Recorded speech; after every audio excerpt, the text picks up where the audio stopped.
జగిత్యాల జిల్లా వెల్గటూరులో మంత్రి అడ్లూరి లక్ష్మణ్ పర్యటించారు. స్తంభంపల్లి చెరువును పరిశీలించారు. గత 2 రోజులుగా కురిసిన భారీ వర్షాలకు చెరువుకు ప్రమాదం పొంచి ఉందన్నారు. స్తంభంపల్లి చెరువు సుమారు 400 ఎకరాల విస్తీర్ణంలో ఉందని, గ్రావిటీ ద్వారా నీరు చేరే ప్రత్యేకత కలిగి ఉందని అన్నారు. ఇటీవల కురిసిన భారీ వర్షాల వల్ల చెరువు మట్టడి తెగిపోయే ప్రమాదం పొంచి ఉందని గుర్తించామన్నారు ఆయన. వెంటనే ఇరిగేషన్ అధికారులను అప్రమత్తం చేసినట్లు స్పష్టం చేశారు. వర్షాలు వచ్చి విపరీతమైన వర్షాలు వచ్చి ఇక్కడ స్తంభంపల్లి చెరువుకు ప్రమాదం ఉన్నది, ఇక్కడ మత్తడి తెగిపోయే పరిస్థితి ఉన్నదని చెప్తే నేను ఇరిగేషన్ అధికారులకు చెప్పడం జరిగింది.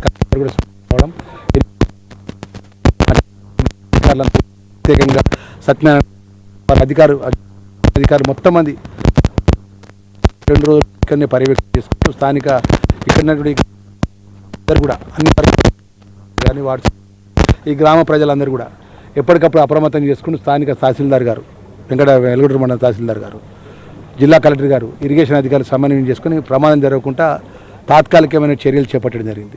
మన భవిష్యత్తులో దీనికి జిల్లా అయిపోతున్నాయి, నీళ్ళు గ్రావిటీ ద్వారా పోతున్నాయి. దానివల్ల మత్తడికి ప్రమాదం ఉన్నది కాబట్టి ఆ తూము అనేది వెడల్పు చేసే విధంగా ఏదైతే స్తంభంపల్లి తూము కానీ వెంకటాపూర్ తూము కానీ మన తాత్కాలికంగా దానికి వెడల్పు చేసి దాని ద్వారా కింది నీళ్ళు పోయేటట్టు 5 లక్షల రూపాయలు తక్షణమే జిల్లా కలెక్టర్ ద్వారా నిధులు శాంక్షన్ చేసిన విషయాన్ని మీడియా ద్వారా యావత్తు మా ధర్మపురి నియోజకవర్గకు మా ప్రజలకు తెలియజేసుకుంటూ